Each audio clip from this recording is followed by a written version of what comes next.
بسم الله الرحمن الرحيم. golaha wasiirada ee xukuumadda federaalka ee Soomaaliya waxa maanta uu ansixiyay laba sharci oo muhiim ah oo la xiriira dhinaca maaliyadda iyo kheyraadka dalka. shirka golaha wasiirada oo gudoominayay Ra'iisul Wasaare Mudane Xamse Cabdi Barre ayaa waxa lagu ansixiyay maanta si aqlabiyad ah sharciga cunaqabataynta maaliyadeed ee cayiman. sharcigan oo muhiim u ah dagaalka lagula jiro kooxaha khawaarijta sidii looga guulaysan lahaa,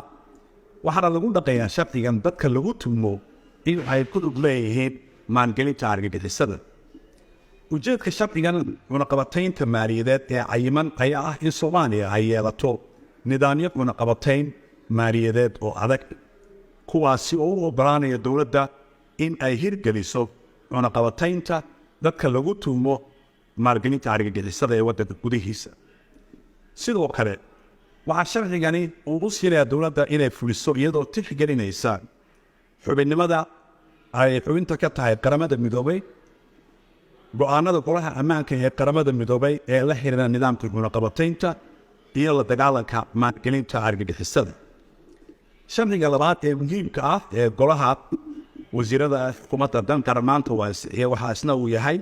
hindisaha sharciga nidaamka maaliyadeed ee kheyraadka dhulka hoostiisa ah. sharcigan waxa uu bixinayaa awoodda lagu maamulayo nidaamka maaliyadeed ee qodista kheyraadka waddankeenna ee dhulka hoostiisa, kheyraadkaasi oo soo saaristiisa lagu qeexay sharciga batroolka iyo xeerka qodista macdanta. Ra'iisul Wasaare Mudane Xamse Cabdi Barre oo ka hadlay ahmiyadda shuruucdan maanta la ansixiyey ayaa waxa uu sheegay in ay muhiim u yihiin horumarka dalka ee dhinacyada amniga, dhaqaalaha iyo barnaamijka deyn cafinta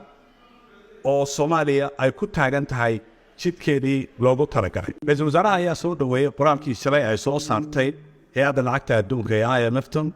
oo ammaantay dowladda Soomaaliya dadaalkeeda iyo waxqabadkeeda la xiriira barnaamijka deyn cafinta, waajibaadkii dhinaca deynta ee ka soo baxday dowladda, taasi oo guddiga sare ee IMF ay maalintii Isniinta ay ku qanceen